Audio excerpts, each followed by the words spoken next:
So why do so many small businesses just survive? They have a model which is like a typical survival marketing model, and we all do this. We get stock, we go out, we sell the stock to buy some more stock. We spend a lot of time trying to maybe deliver a sale, but then don't take the cost of that sale. Or we get busy delivering something, and then we're looking over our shoulders and thinking, oh my God, my pipeline, I need to add, who's the next person I can sell to? So we generate traffic to wherever we are, to our pop-up shop, or to our shop that has a physical location, or to a website where we're wanting to tell people about our products. Now, we do activity, things like Facebook posts, or we share physical content like brochures or leaflets, or we spend time on LinkedIn or other social network platforms that are able to share a conversation about what we do, and that drives traffic through this activity.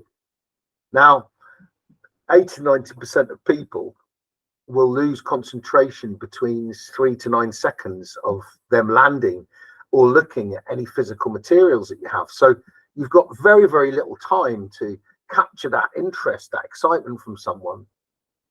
And what then happens is that we have some sort of sales system. So that activity, those small amount of people that go, oh yeah, I want that, will contact you in some way. And so we have some type of sales system, whether we write a lead down and it goes in a CRM, or whether we have a diary, we put their information in. But we only sell to 10 to 20% of those people that express an initial interest. And then that leads to us having a new customer, which is great. Now we then deliver that customer what they've purchased. And we sometimes lose our customers to buying them again, because we're no different to anybody else. So 65% of the people that bought off us before don't buy off us again. And that's often because maybe we don't ask them, or we don't do anything different for them to want to come back to us because we stand out amongst the crowd. So let's put some maths to it. If I spent £1,000 and 10 hours to generate 1,000 hits to my shop, my website, I will then get 100 leads based upon this maths. Now, I then sell to 20% of those. I then get 10 new clients for that piece of work, for example. And obviously I've used this maths to make it easy, but that's a numbers game. So you hear the word, it's a numbers game, Damien. Yes, it is a numbers game. But then if you can interact with some quality interactions, you can improve those numbers who move towards your closing to that right-hand side of the screen. So this is the perfect customer lifecycle model that we work to and that we automate for many, many businesses. We create targeted traffic to generate walk-in traffic where people have come to search us out. We have people arrive on our landing pages at the correct point. If I'm looking for a particular item, let's say it was socks, I'd want to land on the sock page, or the page that was relating to that particular product or service. Or I'd like to land on a place where there are stories answering the particular query that I had in the first instance. But I also know the person that I'm actually dealing with in terms of my target market, who is my individual groups of people who want to actually buy my product. Where do they hang out? What type of individual are they? What types of hobbies, activities do they have? Who is my client? So we are targeting our approach. And many applications and advertising spots, whether they're through social media systems, they all provide some form of drawing down on that target group of people, whether they're male or female, etc., and so on, and what interests they may have and what type of people they are. So the activity is really generated towards those individuals. If you're selling baby products, you're looking for new mothers, for example.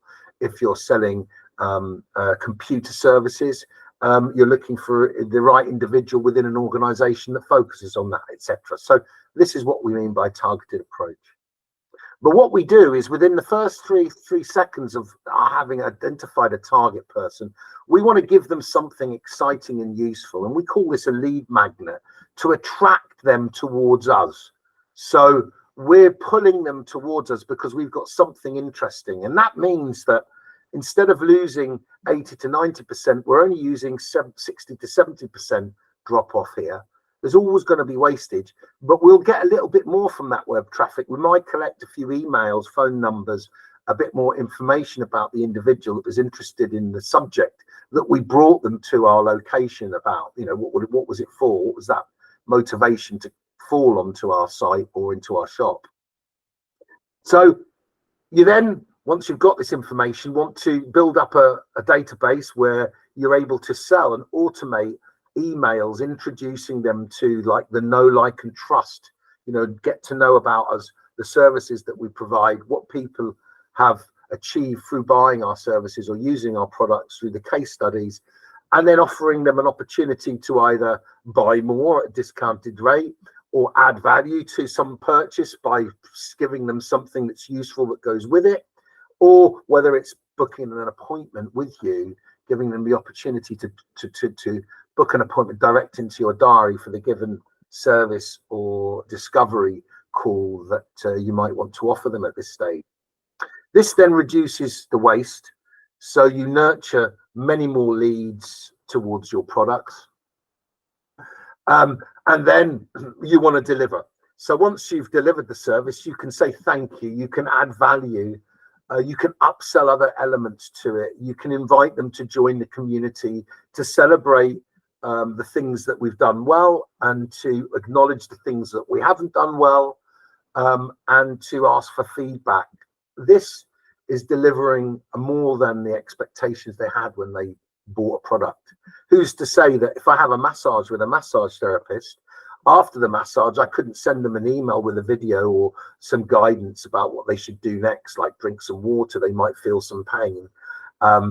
Here is some exercises that they could do at home that would contribute to the effect of the massage that they had earlier on.